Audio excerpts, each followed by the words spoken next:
8:12. Son las 8:12, poco lentos los invitados de esta hora, ¿no? Seguramente por el frío, pero ya están aquí. Anuncio la presencia de Patricio Alarcón de la Cámara de Comercio, de Alfredo Vergara. Él ocupó una importante función en el... No es superintendencia. Es algo así de la banca. Ya nos vendrá Alfredo. Ya. Bueno, lo que queremos hablar precisamente de la banca nacional. La banca cerró febrero con cifras positivas, pero aún hay cautela. Cautela porque los depósitos y créditos, si bien mejoraron respecto del año pasado, no obstante, el desempeño del sector tendrá 2 etapas marcadas por la época electoral. Pero lo importante es cómo les va a las empresas. Las empresas están... Hola, Roque, bienvenido, buenos días. Estoy con Antonio Acosta para su conocimiento economista. Entonces... da la impresión, y no es que da la impresión, sino que responde a una crónica de esta víspera, la intención de esta corporativa entrevista para saber si en realidad la banca no está este momento con los, ¿cómo podríamos decir? Con los retornos financieros que naturalmente requiere. Es decir, como que tienen dificultades algunos niveles empresariales y ojalá nos pueda revelar aquello, cuáles son, para pagar los préstamos. Y entonces dicen que la estadística de la morosidad está creciendo. Es obvio que la gente espera incluso para pagar. Es que, imagínense ustedes, la dualidad de una situación complicada, si es que desafortunadamente las cosas no salen como quisiéramos la mayor parte de ecuatorianos. Pensamos que somos la mayor parte de ecuatorianos, pero hay que ver. Sin embargo, les dejo a ustedes, estimados amigos oyentes, con uno de los principales ejecutivos bancarios de nuestro país, que es el señor Antonio Acosta Espinosa, presidente alterno, presidente ejecutivo de todo el grupo Pichincha. Así es que, don Antonio, ¿cómo está la situación de la banca? Agradezco mucho, Gonzalo, la llamada y la oportunidad de poder intercambiar importantes opiniones con la ciudadanía. Aprovecho para un saludo a Roque, que escuché que estaba integrándose allí en la sala. Ya está aquí, sí. Ir directo a la pregunta, es obvio y es, yo diría, común, Gonzalo, que en las épocas electorales, pues la economía como que entra usualmente en una etapa de espera. Y eso obliga a los bancos a ser mucho más prudentes de lo que usualmente deben ser.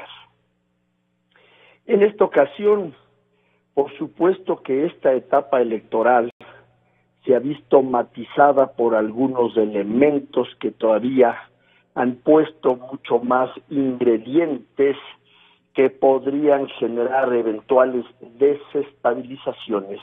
Y eso nos ha obligado, pues por supuesto, a tomar las precauciones y la prudencia necesaria para poder cumplir esa sagrada misión que tenemos, que es la de cuidar los dineros de nuestros depositantes. Digo que en esta ocasión ha habido un ingrediente o unos ingredientes adicionales porque ha salido a relucir con la excusa de que uno de los contendientes fue un banquero han salido a reducir episodios que de alguna manera los pensábamos, muchos ciudadanos ya estaban superados, como aquel del feriado bancario, que sin duda fue una barbaridad con la cual no estuvimos de acuerdo, pues diría el 100% de la población, porque esa fue una medida política que fue absolutamente desatinada e injustificada. Y por supuesto, para después poder salir de esa absurda decisión de cerrar la banca, era obvio que el gobierno que había tomado tan absurda decisión tenía que congelar los depósitos más grandes para impedir que en la reapertura se genere un colapso total del sistema financiero, ¿no es cierto? Entonces, la decisión absolutamente equivocada fue la del feriado bancario, y el congelamiento no fue sino una consecuencia de esa absurda decisión. Pero bueno, es un capítulo en el que todos aprendimos. Creo que la lección, siendo dura, fue importante, y la economía superó ese problema, la ciudadanía, con todos los inconvenientes que eso causó, logró superar el inconveniente. El país, dando gracias a Dios, ha venido saliendo, y sí me parece injusto, por decirlo menos, que sobre pretexto de una campaña política debamos revivir tan duros episodios sin ningún beneficio, porque el hecho de que el gobierno recuerde ahora la desgracia ocurrida no trae de suyo ningún beneficio en lo práctico, ¿no? Es simplemente el afán de pretender dañar a un opositor utilizando un evento en el que inclusive ese opositor, como ya todos sabemos, nada tuvo que ver. Perdóneme combinar algunas opiniones que yo las tengo ya a mis invitados en el estudio. Alfredo Vergara acaba de llegar. Bienvenido, señor Vergara. Economista Roque Sevilla, no obstante lo que dice don Antonio Acosta, ¿qué han aprendido desde ese insuceso bancario? ¿Qué han aprendido los bancos? Bueno, primero un saludo a los radioescuchas, a Antonio y Alfredo, y gracias por esta entrevista. Yo creo que el feriado bancario que ahora se lo trae a colación, creo que ya aprendimos hace mucho rato lo que se debía hacer. Hay unas regulaciones este rato de la banca y a las empresas para evitar los créditos entre empresas de los mismos dueños. Está prohibido ser socio de un banco y a su vez recibir créditos de la banca. O sea que los créditos vinculados desaparecieron del planeta Tierra. Absolutamente. Este rato existe una prohibición a unos niveles de una estrictez absoluta. No hay cómo ser miembro de un directorio de un banco y a su vez que la empresa en la que uno se trabaja se pueda recibir un crédito. Así que todas esas combinaciones que creo que algunas son necesarias, algunas han sido ya exageradas, están vigentes y por tanto no puede haber un evento parecido al que tuvimos del feriado bancario hoy en día. Es prácticamente imposible que eso suceda. Pero adicionalmente, la banca está en una condición de mucha fortaleza. Lo dice el anuncio del día de hoy, que dice banca cerró febrero con cifras positivas.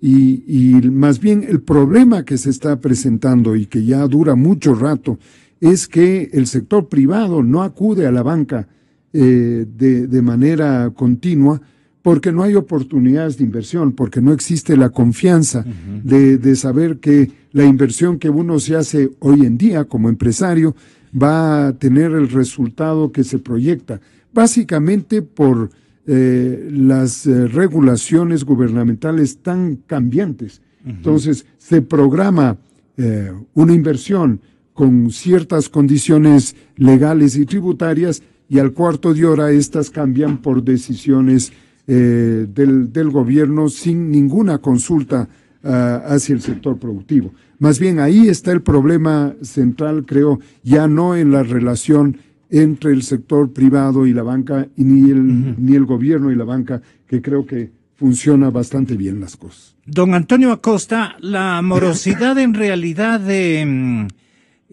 se ha advertido en magnitudes preocupantes o es parte naturalmente de un entorno electoral que gesta mismas señales de preocupación, más que todo como que la gente espera, como que la gente dice, a ver, veamos para saber si pagamos o no pagamos, para tener una liquidez, alguna cosa de esas? ¿Por qué me interrumpió, don Antonio? ¿Yo estoy equivocado en alguna parte? No, Gonzalo, permítame terminar la idea simplemente. Ya. El comentario que yo hacía es que usualmente en épocas electorales, por supuesto, la actividad económica decae. En esta ocasión, decae más por doble motivo. Primero, porque el país, nos guste o no, hay que reconocer, vive una recesión.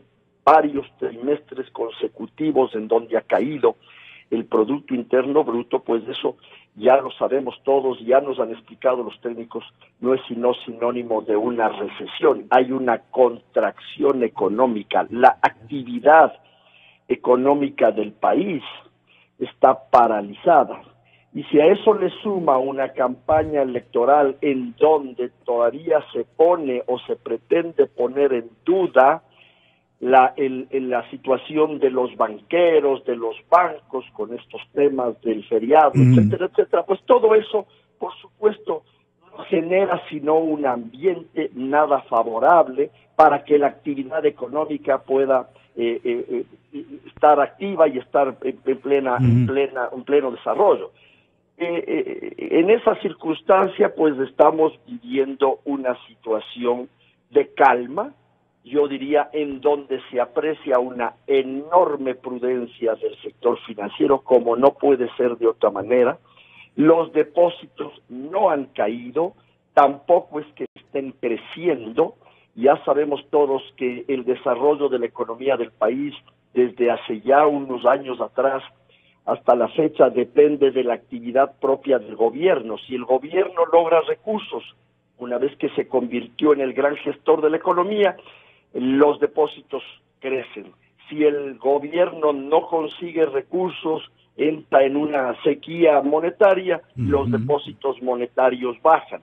Y hemos vivido en esos ciclos ya durante estos últimos años.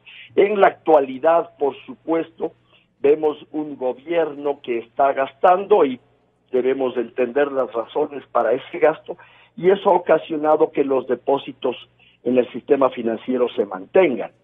Pero, por otro lado, es evidente que la cartera en general tiende con todo este escenario descrito, tiende a deteriorarse. Los índices por hoy no presentan ninguna preocupación. El nivel de reservas que los bancos han hecho para atender un deterioro de su cartera también es importante.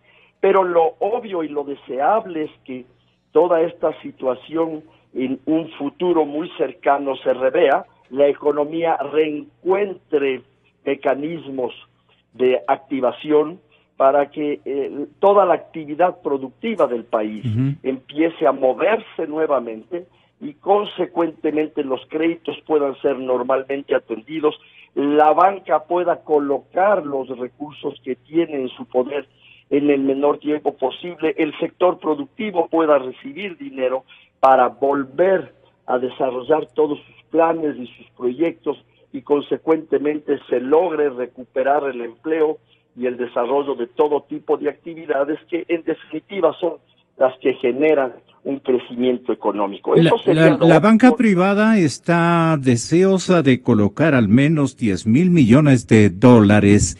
Permítame que usted reciba de primera mano el diagnóstico que tenga el señor presidente de la Cámara de Comercio de Quito, que ya se encuentra con nosotros. Bienvenido, Patricio Alarcón. ¿A qué se debe, que es obvio suponer, a qué se debe que los señores empresarios, medios bajos, medios altos y pequeñitos, no usen el crédito hasta saber qué ocurre en las ánforas electorales? Me supongo que quien quiera toma ese tipo de previsiones, ¿no? Infórmele y converse con Antonio Acosta, si es tan amable. Buenos días, Gonzalo. Gracias por la entrevista. Un gusto poder compartir la entrevista con Roque y Alfredo. Buenos días, Antonio. Un abrazo a la distancia. ¿Qué es lo que está sucediendo, Gonzalo? Y esto fue ya un factor económico, un factor electoral. Mire, la banca tiene dinero, los depósitos han subido, la cartera ha subido. Y vemos que empieza a estabilizarse o bajar la morosidad en cuanto al consumo de crédito y microcrédito. Baja también ciertamente el peso del microcrédito en los préstamos totales, está al 33% en este momento, estaba alrededor del 35% en los últimos años. ¿Y qué es lo que sucede con la morosidad a nivel empresarial? Mire, la tendencia de la morosidad a nivel empresarial va al alza, va para arriba. Si vemos las cifras desde el 2014, estaban alrededor del 2,5%, sube en el 2016 nuevamente a alrededor del 3%, y estamos en cifras de alrededor del 4,2%. Esto implica que si bien el porcentaje no es grave, las empresas mantienen una tendencia y morosidad hacia la alta, mientras los otros sectores se estabilizan o están bajando. ¿Y eso por qué viene? Mire, las ventas del sector empresarial no se recuperan, el comercio no se recupera. Algo muy importante, Gonzalo, no han podido ajustar los precios, los negocios, con menos productividad. ¿Y eso qué implica? Están perdiendo los márgenes. Yo no sé si a usted le ha pasado que en la radio no puede subir los precios de las pautas, por darle un ejemplo, porque pierde competitividad. Y yo no sé si en el consumo interno Roque ha podido subir los precios, qué sé yo, para el turismo local. Entonces, ¿qué es lo que está pasando? Las empresas están perdiendo su margen de contribución, su rentabilidad, cosa que nunca se recupera. Usted nunca recupera una venta y nunca recupera un margen de rentabilidad. Entonces, ¿esto por qué viene? Es porque el consumo en el país no está creciendo. La inflación, que mucha gente piensa que es bueno que la inflación esté en cero, esto es un pésimo síntoma para la economía. En la economía ecuatoriana no han subido los precios. En época electoral, la mayor parte, digamos, de los demandantes de servicios o de productos se abstienen más bien de ejercitar algún gasto, incluso en asuntos de carácter familiar. Pero no se puede hacer eso con los insumos para la empresa. Allí la diferencia, ¿cómo sería? Exacto. Mucha gente puede dejar de comprar, de planificar la compra de una casa, de planificar la compra de un auto, pero usted tiene que pagar su rol. Usted tiene que comprar, usted tiene que correr con los gastos operativos, luz, agua, teléfono, usted tiene que seguir produciendo. Entonces usted tiene toda la razón en lo que está diciendo. Y vamos más allá. Mire lo que está sucediendo. ¿Qué es lo que ha pasado? Todos los sectores decrecen. Entonces, sí, mire, hay una reserva en la banca está muy bien regulada en este país. Ya. Los bancos que quedaron son los bancos que son muy bien administrados después de la crisis del 2000. Pero mire los sectores cómo decrecen. La construcción decrece en 10 puntos. El transporte decrece en 4 puntos. La manufactura decrece en 3 puntos. Los servicios educativos en 1,7 puntos. El comercio decrece en 1,6 puntos. En general, todos los sectores de la sociedad decrecen, Gonzalo. Y mire algo más grave, ¿qué es lo que ha venido pasando en el país? Y es que las ventas en el sector comercial decrecen en alrededor de 6,000 millones de dólares el año pasado. Eso es lo que pierde el país. Y las ventas del sector industrial decrecen en alrededor de 2,000 millones de dólares. Entonces, ¿qué es lo que pasa en el país? Se estancan los negocios. Y ahí vemos que la banca ha estado prestando bien, porque la morosidad debería ser mucho más alta según cómo decaen las ventas y según cómo se destruye valor en la economía ecuatoriana. Entonces, todos los sectores de exportaciones, importaciones, comercio, industrias y lo que sucede. Ajustan el embrague. Sin embargo, ¿qué es lo que pasa? Como usted bien dice, el que no ajusta el embrague es el gobierno. porque seguimos con No, un pues se le está gastando en la campaña. y bueno, y que se esté gastando si tuviera ingresos, bueno, podríamos perdonar eso. Sin embargo, se sigue gastando dinero, pero con una deuda onerosa, sumamente onerosa. El otro día hacemos una comparación. Mire, la deuda en la China en el 2016 estaba en alrededor en el 2006 estaba en alrededor de 7 millones de dólares. Ahora la deuda con la China representa 8.000 millones de dólares. Entonces, así nomás, señoras y señores, ese es el cambio cuantitativo que se ha operado en los últimos meses. Es una barbaridad el manejo de la caja. Viene Antonio, viene Alfredo, tengan la bondad, y Roque, me gustaría que ustedes opinen sobre esto. Vamos a tener un orden del día, una agenda nacional muy comprometida con eventos políticos. Entonces vienen las elecciones de segunda vuelta, vienen las primeras medidas, el ajuste administrativo que obviamente despierta expectativas buenas y malas, se frena todo, se frena. Y luego viene Antonio, y luego viene Alfredo, luego viene Roque, una suerte de politización absolutamente de todo el lenguaje, de todas las tratativas, de todos los negocios, etcétera, etcétera, de los emprendimientos, de los planes de expansión. Todo el mundo se detiene a esperar cómo va a ser la cosa. ¿Cómo podríamos nosotros enseñar a la gente desde los medios de comunicación y desde el liderazgo en todos los sentidos, liderazgo empresarial, liderazgo bancario, el mismo liderazgo político, liderazgo institucional, para que la gente no se raye, no se complique la vida, siga adelante, ponga a un lado las cosas que son propias de su empresa, de sus emprendimientos, de su trabajo.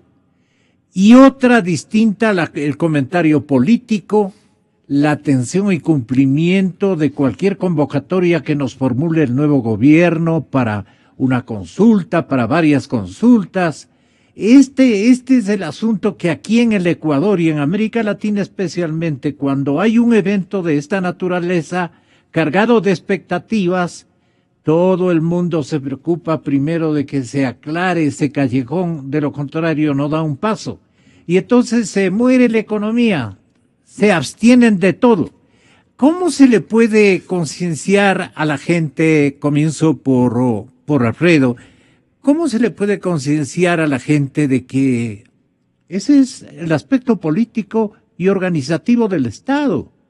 Pero que nosotros tenemos que empujarlos. Los americanos no se quedan ahí congelados cuando tienen este tipo de eventos. Inclusive países con un poquito mejor o menor desarrollo ya piensan y actúan de diferente manera. ¿Cómo advertir esto a los ciudadanos? Está muy bien. Gracias por la invitación. Roque, Patricio, un saludo, y también a la distancia, no sé si Antonio todavía está en el teléfono. Y desde luego. Bueno, un saludo desde acá. A ver, dos cosas muy claras, ¿no? Cuando yo entré ya estaban hablando de la dolarización y de la imposibilidad de en estas circunstancias un nuevo feriado bancario. Manifestaba Roque el rato que yo ingresaba a esta sala, hace unos 10 minutos. Yo iría un poquito más allá. La dolarización nos defiende de todos los grandes crímenes financieros que se dieron en las 2 últimas décadas del siglo XX, del 80 al 2000. No puede haber bajo dolarización lo que la sucretización famosa del año 82-83. Es imposible, porque la sucretización era convertir una deuda en dólares a sucres. Sucres ya no existen.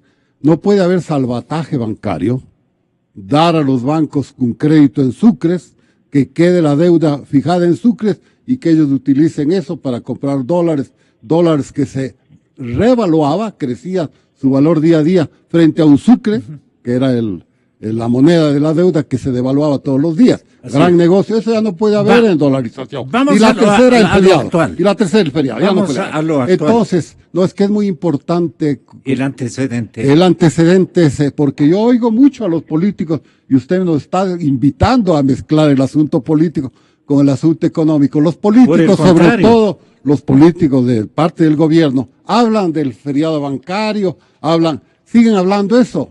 ¿Quiénes han estado en contra de la dolarización, que precisamente es lo único que impide hacer esos temores que ellos? Por eso es lo que yo quería dejar muy en claro esto. Muy bien. Hay una gran contradicción ahí. Segundo, la segunda cosa, el asunto específico de esta reunión, la cuestión de la morosidad y de la cada vez más angustiosa Espera. incapacidad de pago en general, de toda industria manufacturera, desde el microempresario hasta la gran industria. La gran industria se defiende porque tiene a veces incluso créditos externos, ¿no? Tasas menores de interés. Pero ¿a qué se produce eso? Mira, hay un axioma en economía, y esto no estoy volviéndome académico ni teórico aquí, pero muy conocido a nivel mundial y que en muchos países, sobre todo en los países desarrollados, la practican. Y es el hecho de que hay un límite máximo de impuestos que puede resistir la gente y el sector productivo.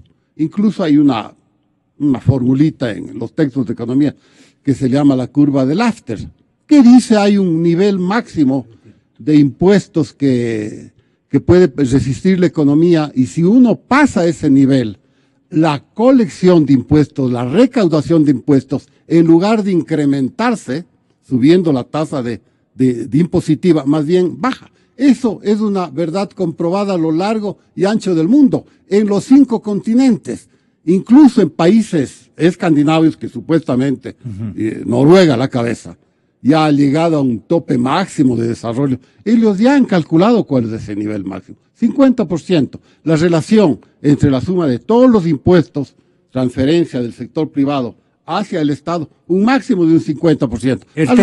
Alrededor de, sí, el techo. Porque si usted sube de ese techo, la recaudación fiscal cae. Para el gobierno comienza a caer. Es no lo que importa aquí que pasó. ponga las tasas. Lo que pasó aquí con las famosas salvaguardias en marzo del 2015. Sí, los Estados Unidos 33. En Perú ya han calculado esto, 15% máximo.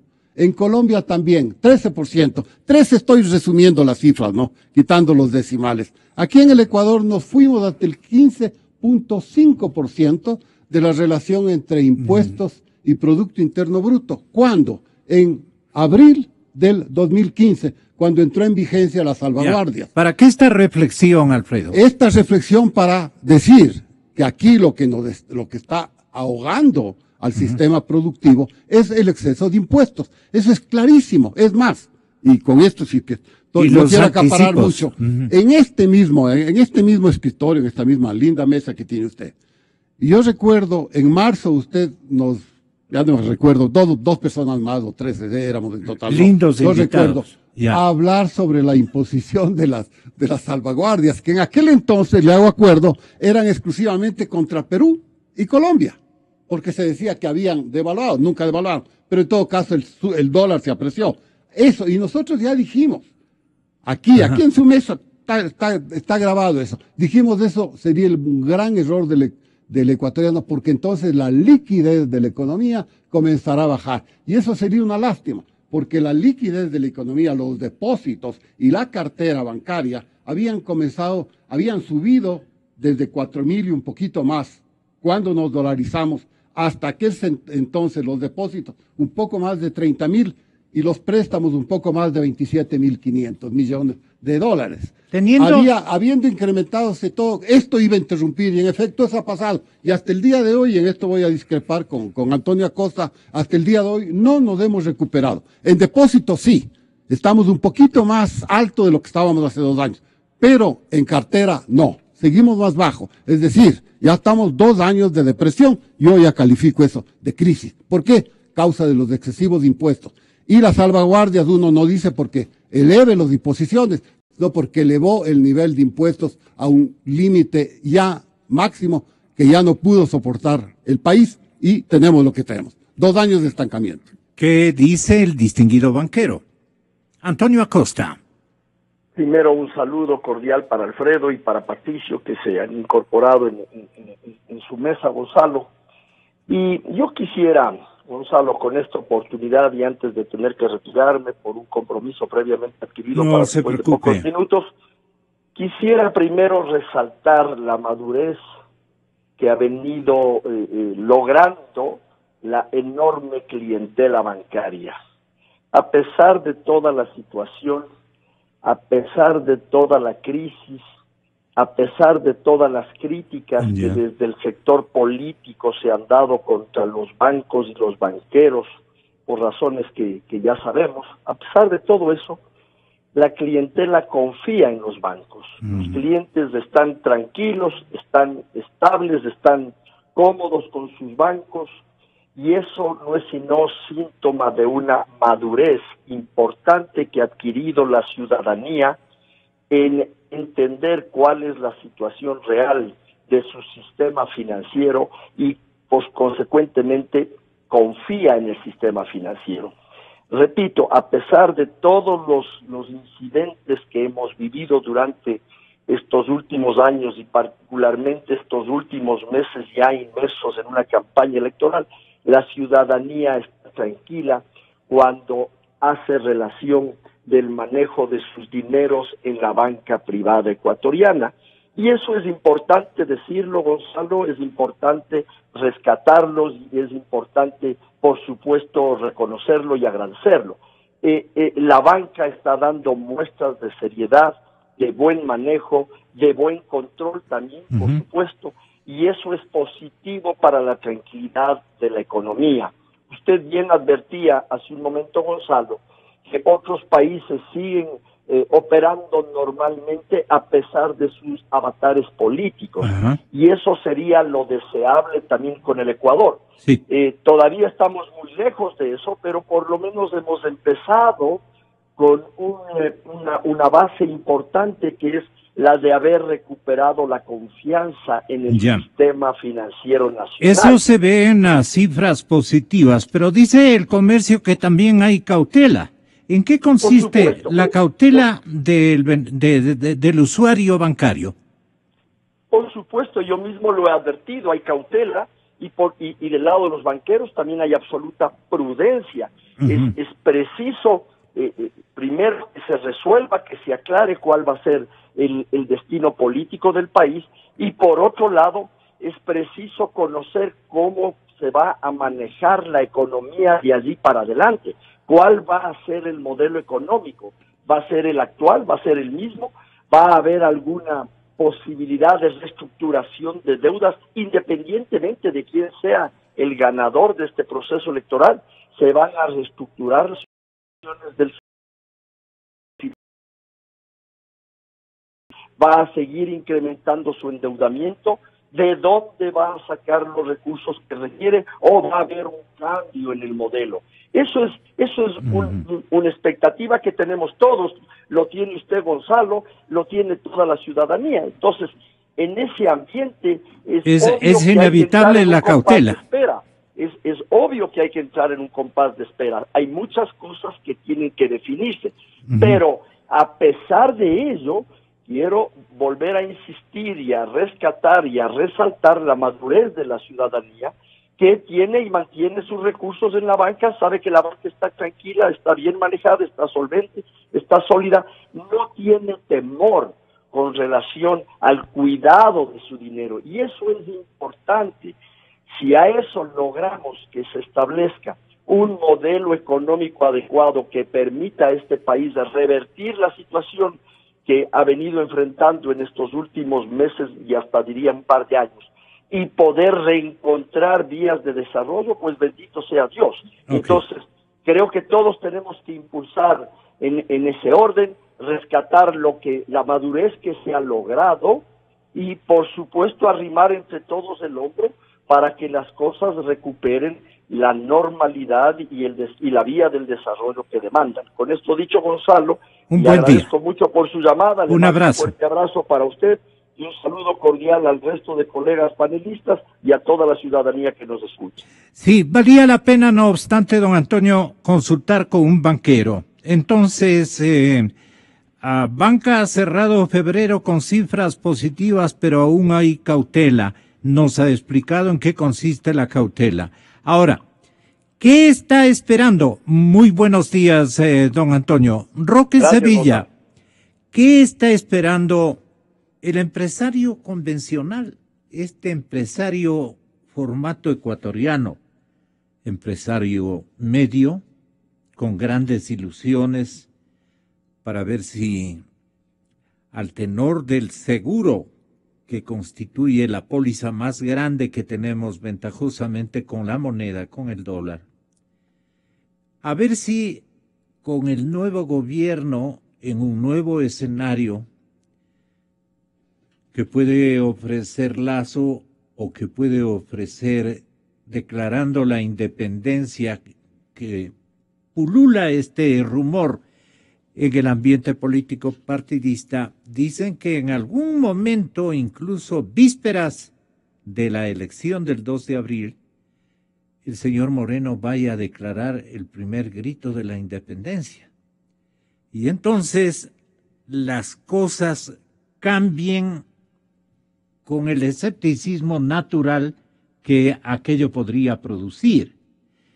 Pero en todo caso, ¿qué no está para esta empresa convencional ecuatoriana, prototipo de las nuestras? ¿Qué no está claro? Siempre, nunca ha estado claro qué va a ser el próximo presidente. El gobernante que venga, ¿qué tipo de seguridades tiene que anunciar previamente hasta para beneficiarse del voto de confianza de parte de todos los ecuatorianos? El maestro que vende chicles, caramelos, bombolinas que le gustaban tanto en su niñez a usted, en las esquinas del centro histórico, está esperando a ver qué pasa con el nuevo gobernante, qué pasan con las nuevas medidas. Y los augurios para uno son de que el próximo gobernante va a ser más regalón que el otro. Estamos en ese estado, pero la empresa media y media alta ya piensa de otra manera.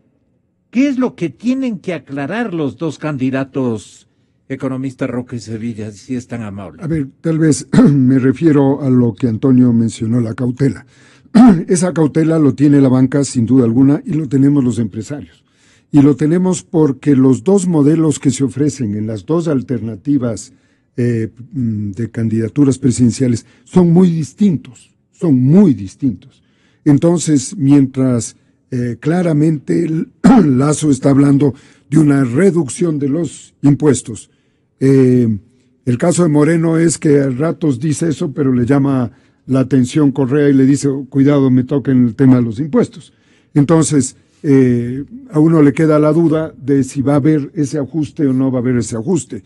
El tema de la dolarización. Y ese punto es importante. Yo creo que Alfredo acaba de mencionar algo vital, el tema de la dolarización. Para que la dolarización funcione hay que tomar una serie de medidas para robustecer de manera importante el sector privado, para que el sector privado sea el agente de la inversión y no sea el Estado el único inversor. Tiene que el Estado hacer las inversiones que normalmente le corresponden, pero hay una cantidad de actividades económicas que el sector privado puede asumir con altísima eficiencia sin necesidad de que el Estado asuma ese riesgo ni se endeude. De tal manera que entender los dos modelos muy antagónicos del uno del otro es fundamental y eso se va a aclarar el 2 de abril. Si va Lazo, yo creo que va a generar, como de hecho este rato tenemos de esperanza los empresarios, una sensación de confianza sumamente importante.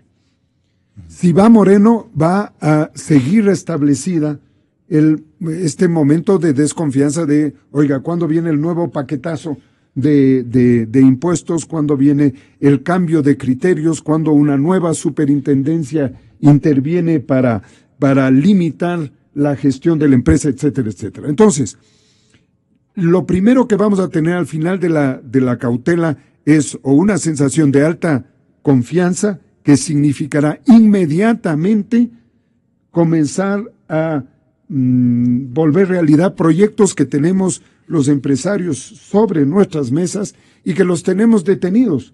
Y los tenemos detenidos no porque no somos ecuatorianos que confiamos en el país, sino porque hay tal cantidad de normativas que pueden echar al traste los proyectos que las tenemos en stand-by.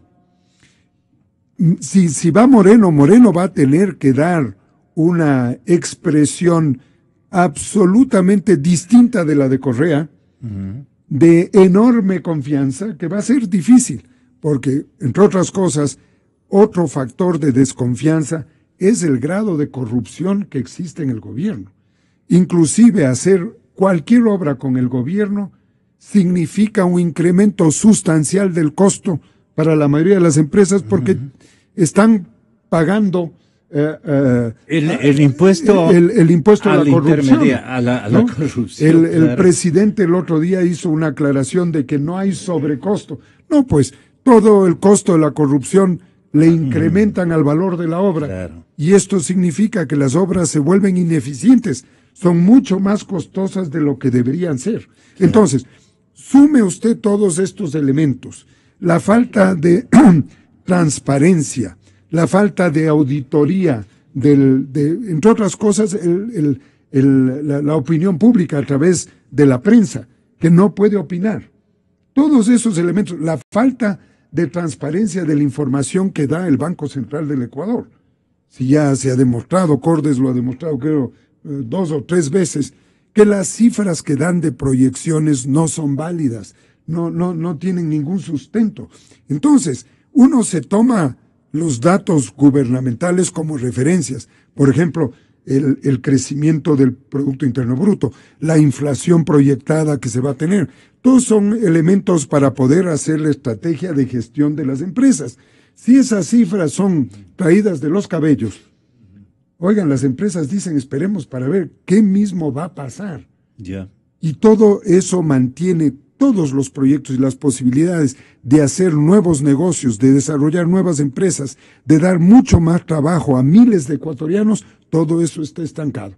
Por eso creo yo que el 2 de abril hay que tomar una decisión en el voto con mucho detenimiento, sabiendo que se enfrentan dos formas de pensar radicalmente distintas. La una que va a permitir que la economía crezca, que la democracia florezca y que no tengamos nosotros el grado de corrupción que tenemos, y la otra que es seguir en lo que tenemos hoy en día. Así que está más que justificado, mi querido Gonzalo, que tengamos ese estado de cautela hasta ver qué es lo que pasa el 2 de abril.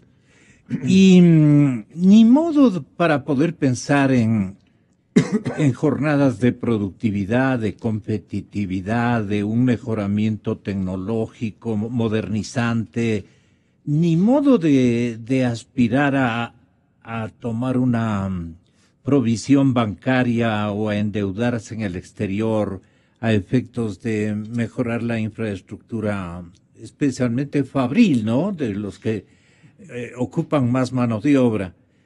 Entonces, hasta que prepare el discurso esclarecedor don Guillermo o don Lenín, las cosas pueden irse a asfixiar al aparato productivo y de emprendimientos. Pero más que eso, puede ampliarse el segmento del desempleo, a tal punto que eso desespere ya a la gente y comiencen a advertirse fenómenos como los que se ven en las calles de Quito, ¿no? Es un mercado generalizado, con un sinnúmero de ofertas de todo orden y una incorporación de una población flotante que no sé dónde está pernoctando, de qué se está alimentando, y Y eso va a agravar la situación. ¿Cómo ustedes ven ese particular? O sea, el tiempo que demoren, sea Lenín o sea don Guillermo, el tiempo que demoren en consolidarse como mandatarios con un esquema de gobierno distinto al de su antecesor, en el caso de Lenin, y totalmente activador de todo, comenzando de la confianza, activador de todo en el lado de Guillermo Lasso, atreviéndonos a pensar que eso es lo que representa cada uno de ellos. Eso, don Patricio, podría estar generando un descontento social, un desánimo medio complicado, ese timeout que llaman en el básquet. Sí, Gonzalo, usted lo ha dicho claramente. Va a haber una etapa muy difícil para el Ecuador, llegue quien llegue, por el mal manejo del antecesor, va a tener que hacer ajustes. El país no puede seguir viviendo de incluye a Lenin. Incluye, pero por supuesto, no, yo no creo que Lenin pueda, el candidato de Alianza País pueda seguir endeudándose como lo ha hecho el presidente de la República. No creo que pueda seguir topando las reservas del Banco Central, no creo que pueda seguir tomando plata del IES, y no creo que sea responsable que siga emitiendo, y no creo que hay mercado para seguir emitiendo bonos a tasas tan onerosas y plazos tan bajos. Entonces, va a tener que hacer un ajuste, y el ajuste por el lado del gasto público, y va a tener que dejar de gastar por el lado de subsidios. Entonces, eso va a crear ciertamente un shock en la economía, y todos los ecuatorianos vamos a tener que darnos cuenta que vamos a tener que pasar por un periodo de ajuste, de consolidar la economía. Y eso es muy grave, porque quien se ve afectado por estas medidas es la gente pobre, el pueblo. Y nuevamente la economía tiene que salir adelante. Mire lo que ha pasado con Macri, unos ajustes, una inflación. Sin embargo, está llegando mucha plata a la Argentina, está bajando el riesgo país. Y yo tomo lo que ha dicho Roque y lo que ha dicho Alfredo. Mire, el país necesita señales claras. Y lo que ha dicho Alfredo, también parte de estas señales implican bajar la carga tributaria, que es enorme en este país. Estamos hablando de un 21%. Que es la carga fiscal que tiene este país. Mira, tiene un 15% de aporte a los trabajadores, tiene aportes del 20% del sueldo del empleado al IES, tiene el anticipo al impuesto a la renta, tiene el impuesto a la renta progresivo, tiene el ISD, tiene aranceles, tiene sobretasas, tiene un impuesto al patrimonio, tiene impuesto a dividendos, tiene impuestos verdes para los vehículos, tiene tasas municipales. A esto le suma la normativa, a esto le suma las trabas para contratar. Y mire, y vamos analizando. ¿Qué dijo ayer el candidato de Alianza País? Ayer dijo que él no va a retirar las salvaguardias que ayudan al sector productivo. Entonces, primero que esto es una contradicción brutal, porque de acuerdo en el cárcel. De acuerdo, pues, pero ¿cómo va a decir eso? Sin embargo, esto es una contradicción, porque de acuerdo a los acuerdos que tenemos, perdón la redundancia, con la OMC y por la firma del acuerdo con la Unión Europea, ya se deben desgravar hasta junio las sobretasas. Y si es que vemos qué es lo que ha sucedido con esta medida, ¿qué es lo que ha pasado? Han bajado en el 2016 el 27% de las importaciones de materia prima. Eso implica que el país ha dejado de producir. Han bajado en 20% la importación de bienes de capital, que eso le ayuda a producir a un país. Y mire, le doy otras cifras. Estuve discutiendo vía Twitter con la Superintendencia de Compañías, que me estaban criticando por unos mensajes que publiqué. Entonces, ¿qué es lo que sucedió el año pasado en el país? En el 2016, las empresas que entraron en proceso de disolución fueron alrededor de 7.641, mientras en el 2015 fueron alrededor de 1.341. Entonces las empresas siguen sufriendo, siguen entrando en causal de disolución por dos motivos: porque uno no pueden pagar las cuotas de la superintendencia, o porque la pérdida acumulada suma más del 50% de los aportes del capital suscrito pagado de los accionistas. Entonces, usted hablaba del desempleo. Mire las cifras de Quito.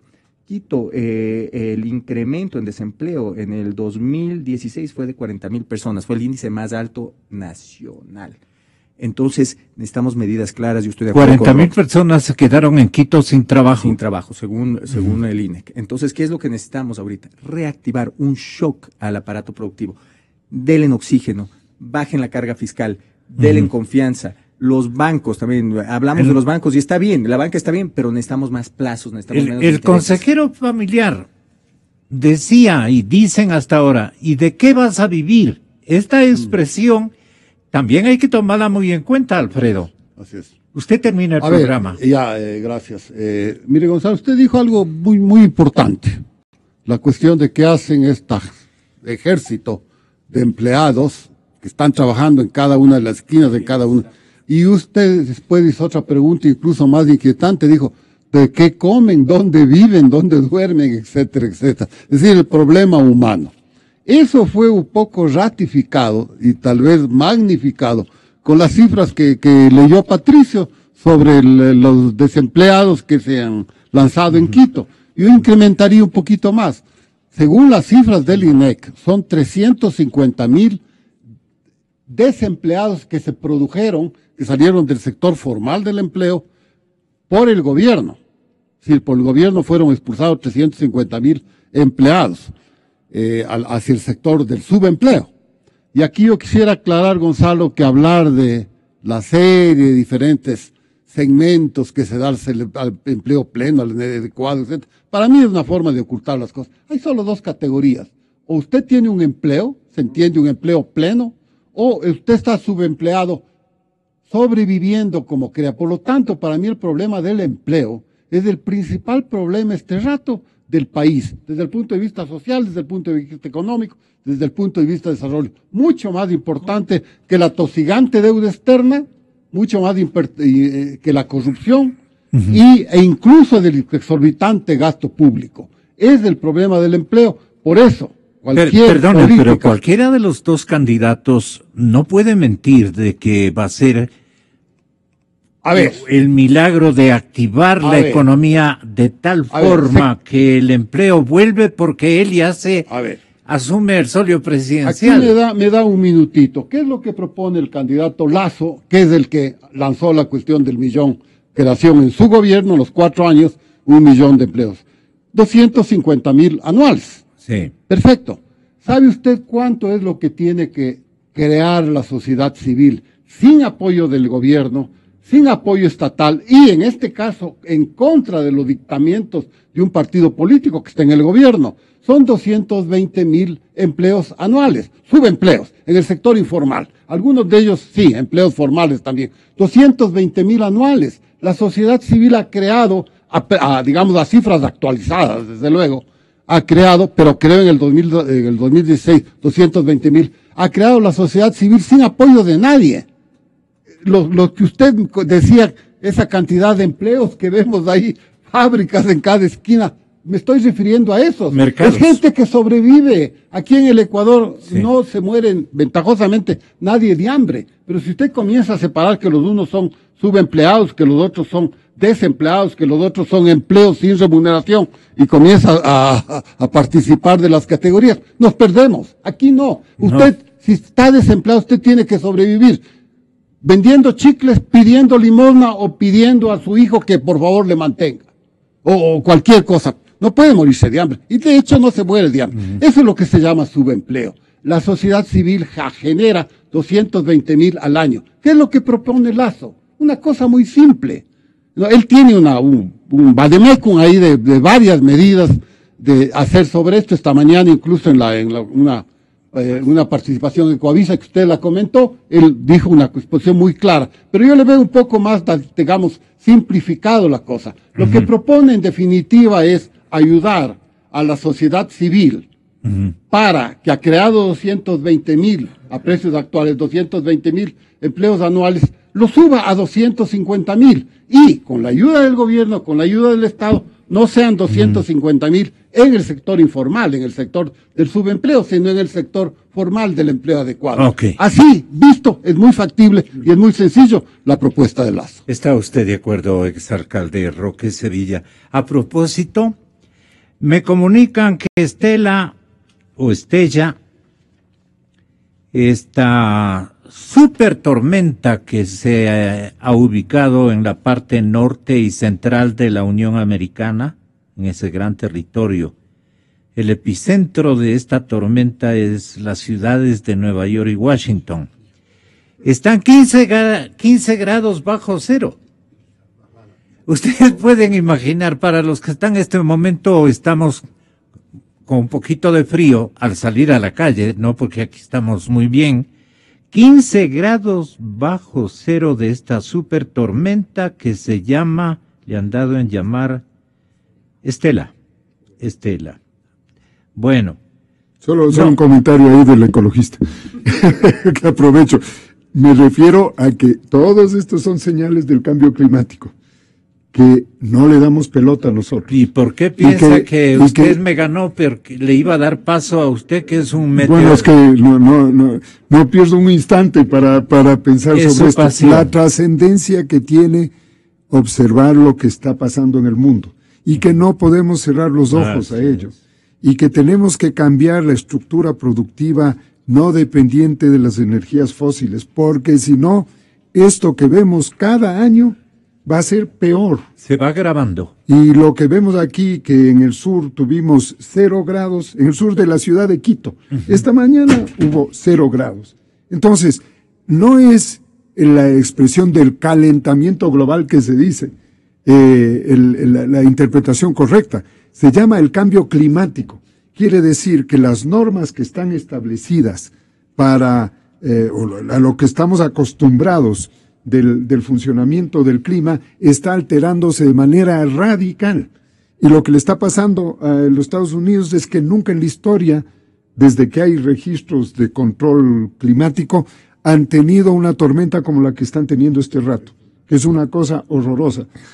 Eso debemos, algún otro rato hagamos un programa, le propongo, para discutir este tema, pero es algo que tenemos que cobrar conciencia, por eso es tan importante. Sí. Es un choque de dos corrientes, dice. No, lo que sucede es que el calentamiento global hace que la masa fría que normalmente rodea el polo norte se desplace por la presión que hace la masa caliente y hace que un lado de este gorro que tiene el planeta en el polo norte, se vire, se venza hacia un lado lateral. Entonces lo que está pasando es que el clima que le debería corresponder al polo norte está este rato sobre Nueva York, porque está empujada esta gran, este sombrero hacia un lado. Y por eso es que, pero es por el calentamiento global el efecto que se está teniendo, y este es un ejemplo. Quiero hacerle una preguntita, rapidita la preguntita. Yo meteorólogo. No éramos muy jóvenes todavía. Hace unos 25 años, el famoso huracán Katrina. Claro. Y decían, esto se ha producido después de 30 años, algo similar. Recuerdo muy claramente. Después de eso, Roque dice cada año. Yo creo que es más. Yo creo que es más junto la cosa. Cada mes, o que digamos cada 6 meses o cada 3 meses, se producen uno de estos eventos. Mi pregunta que le quería hacer, ya dale, sé la respuesta, el calentamiento global o cambio climático o uso de fondos fondos fósiles. Mi pregunta en concreto es, ¿cuál sería la alternativa? Bueno, ¿la eólica, la de aire? La alternativa es acelerar todo el proceso de cambio con conciencia absoluta. Y le resumo en una sola experiencia que tuve. Una empresa ecuatoriana que está importando carros eléctricos me prestó uno la semana pasada. Y yo tengo un híbrido hace algún tiempo, pero no había manejado un carro eléctrico. Es una verdadera maravilla. La tecnología está allí. Funciona perfectamente bien. Y hay varios países, entre esos Holanda y Dinamarca e Israel, que ya tomaron la decisión de decir, ¿saben qué, señores? Al año 2020 solo hay carros eléctricos. Y aquí hay que comenzar a tomar esa medida, entre otras cosas, porque tenemos una producción de energía eléctrica potencial y actual enorme. De tal manera que nosotros podemos reemplazar, entre otras cosas, la importación de combustibles, que nos vale 2.500 millones de dólares de subsidios, y pasarlo al tema eléctrico. Solo le doy un dato. Este carro, y con esto termino, este carro recorrió 1.000 kilómetros con $15 de costo de energía eléctrica, enchufado a la pared, o sea, como funciona la refrigeradora o cualquier cosa de esas, ¿no? Costó $15 los 1000 kilómetros. De tal manera que sale beneficiado el usuario, utilizamos energía renovable que es la hidroeléctrica, no pagamos subsidios y no contaminamos el aire. Pero hay que tomar estas decisiones que son decisiones fundamentales y que no veo que los candidatos, entre otras cosas, toquen ese tema ni de fundas. Vale la pena reclamarles y decirles, señores, este es un tema fundamental, si no, estos casos que estamos viendo hoy día acá. Lo vamos a ver en todo el mundo. Ayer ha sido un frío. Nos están escuchando y viendo en Canadá, ¿no? Y don Patricio Salazar nos escribe desde allí y dice, 15 grados se sorprenden. Este instante estamos menos 23 en Canadá. Dios mío. Estamos en menos 23 bajo cero. Yo le mando un abrazo caluroso desde frío. aquí. Eso 23 es frío. Celsius debe ser, no deben ser Fahrenheit. Yo Gracias, viví en Canadá Patricio. muchos años y era normal, menos 60, pero Fahrenheit. La coyuntura electoral con Martín Pallares, Rafael Ollarte y Lolo Echeverría. ¡Qué trío! ¿Ah? Fantástico. Estamos buscando la verdad.